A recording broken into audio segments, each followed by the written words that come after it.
আজকে আমার আলোচনার বিষয় আবারও দীর্ঘ সময় সহবাস করা যাবে ৩টি হোমিওপ্যাথি ওষুধ সেবন করলে। দেশের এবং প্রবাসের ভাই বোনদের প্রতি সালাম।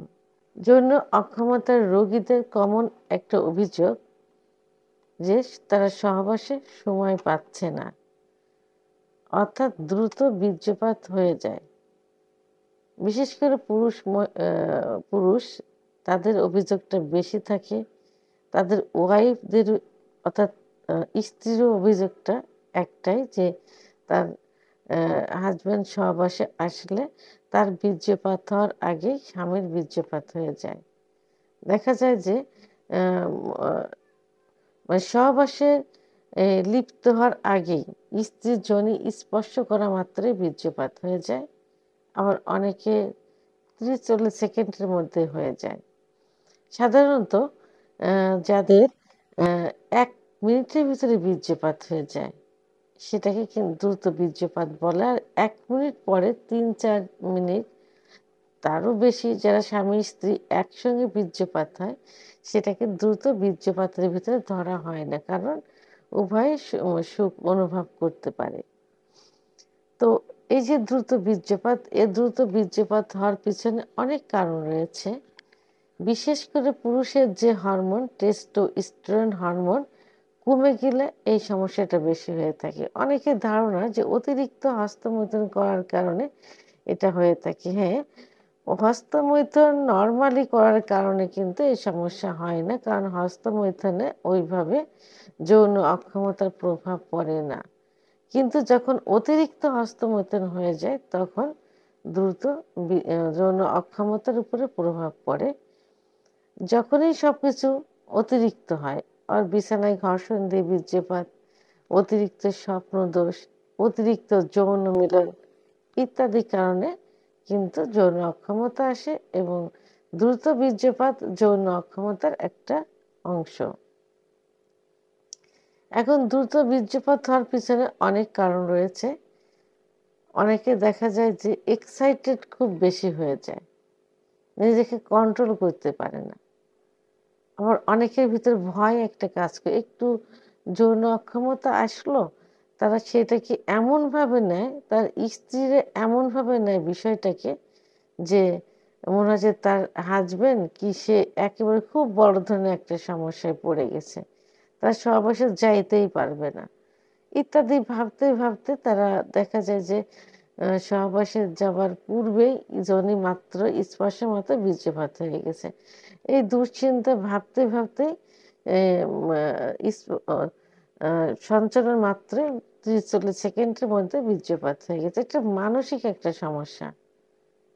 তো এবং দ্রুত বীর্যপাতের কারণে স্বামী স্ত্রীর সম্পর্ক নষ্ট হয়ে যাচ্ছে, স্ত্রী পরকীয়ায় লিপ্ত হয়ে যাচ্ছে, সংসারে অশান্তি সবসময় লেগেই থাকে।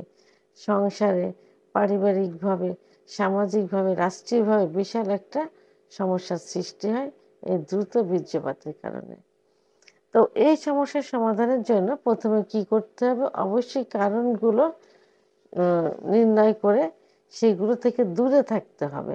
যেগুলো অতিরিক্ত হয়ে গেছে, অর্থাৎ অতিরিক্ত হস্তমৈথুন, বিছানায় ঘর্ষণ দিয়ে বীর্যপাত, অতিরিক্ত স্বপ্নদোষ, অতিরিক্ত যৌন মিলন, এগুলো থেকে দূরে থাকতে হবে।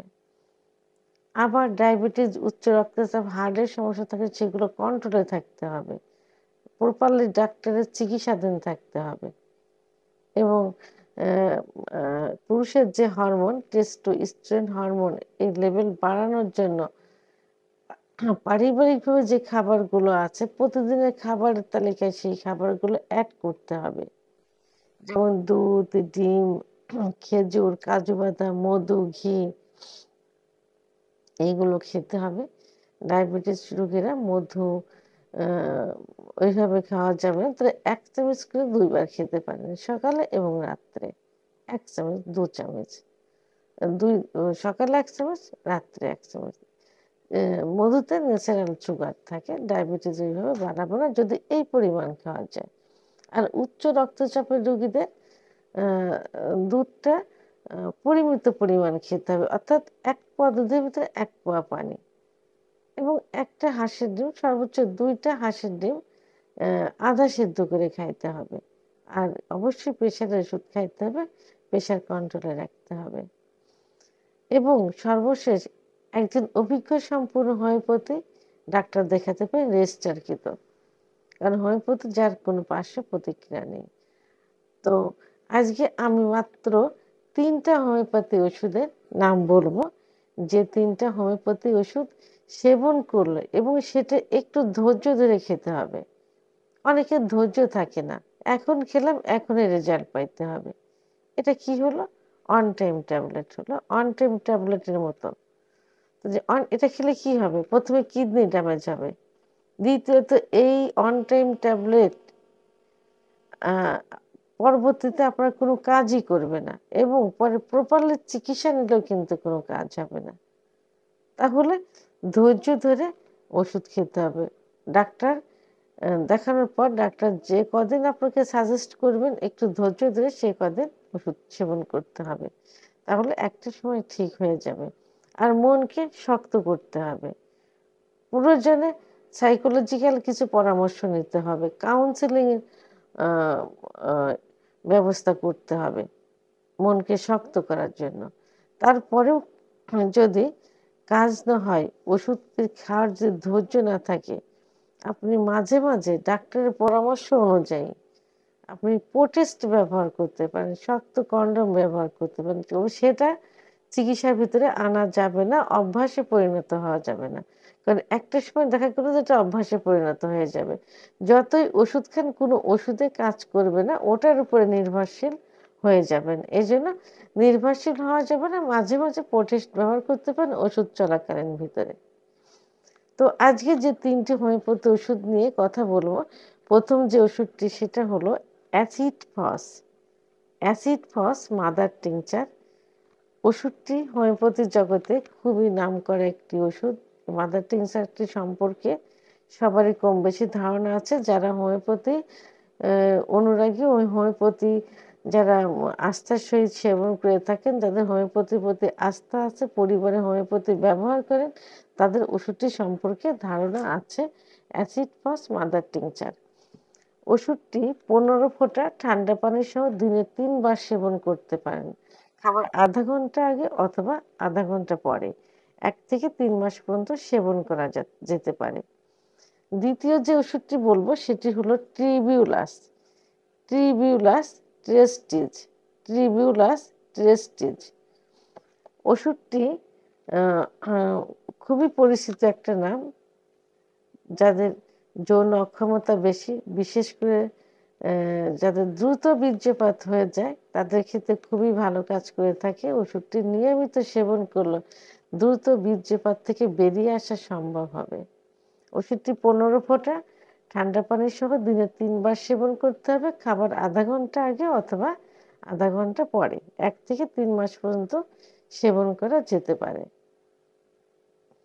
3 নম্বর যে ওষুধটি বলবো, এটা একটি ট্যাবলেট। ট্যাবলেটটি টিটিনিয়াম 3x, টিটিনিয়াম 3x। ওষুধটি খুবই ভালো কাজ করে থাকে। এটা প্রতিদিন সকালে, দুপুরে, রাত্রে 3 বার সেবন করতে হবে। 4টা করে ট্যাবলেট চুষে খেতে হবে। খাবার পর কুসুম গরম পানি সেবন করতে হবে। এই ওষুধটিও দ্রুত বীর্যপাত রোধ করতে খুব ভালো কাজ করে থাকে। 1 থেকে 3 মাস পর্যন্ত সেবন করা যেতে পারে। আমি যে ওষুধ 3টে নাম বললাম, অবশ্যই জার্মানি ওষুধ ব্যবহার করবেন, বিশ্বস্ত জায়গার থেকে নেবেন। যে ডাক্তার থেকে চিকিৎসা নিচ্ছেন, প্রয়োজনে সেই ডাক্তার থেকে ওষুধ নেবেন। কারণ ডাক্তার নিজের ক্যারিয়ার বজায় রাখতে চাইলে অবশ্যই সে ভালো ওষুধ দিবেন, সর্বোচ্চ ভালো ওষুধ দেওয়ার চেষ্টা করবেন। এই জন্য আপনি দেখে শুনে বুঝে ডাক্তারের নিকট থেকে ওষুধটি নেওয়ার চেষ্টা করবেন। ভিডিওটি সম্পর্কে যদি কোনো মতামত থেকে থাকে অবশ্যই কমেন্টসের মাধ্যমে জানাবেন।